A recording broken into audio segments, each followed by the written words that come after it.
বাংলাদেশে গত 16 বছর ধরে যে মানবতা বিরোধী অপরাধগুলো সংগঠিত হয়েছে সেই অপরাধের যিনি প্রধান আসামি অর্থাৎ অপরাধের নিউক্লিয়াস শেখ হাসিনা তার মামলার তারিখটা নির্ধারিত ছিল। আন্তর্জাতিক অপরাধ ট্রাইব্যুনালের চিফ প্রসিকিউটর মোহাম্মদ তাইজুল ইসলাম জানিয়েছেন, গুম কমিশনের রিপোর্টে বলা হয়েছে অপরাধের নিউক্লিয়াস ছিলেন শেখ হাসিনা। গত 15 বছর তার নির্দেশে বহু মানুষকে হত্যা করা, সিমেন্টের বস্তায় লাশ ভরে নদীতে ফেলা সহ যাবতীয় নিষ্ঠুর অপরাধের সঙ্গে তিনি সরাসরি সম্পৃক্ত ছিলেন।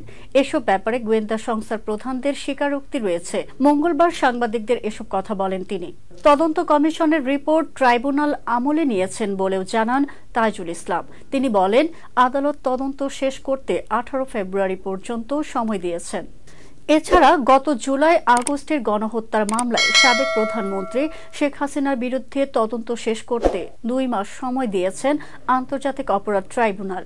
আজ মঙ্গলবার ট্রাইব্যুনালের চেয়ারম্যান বিচারপতি মোহাম্মদ গোলাম মুর্তজার নেতৃত্বাধীন 3 সদস্যের বিচারিক প্যানেল এই সময় দেন।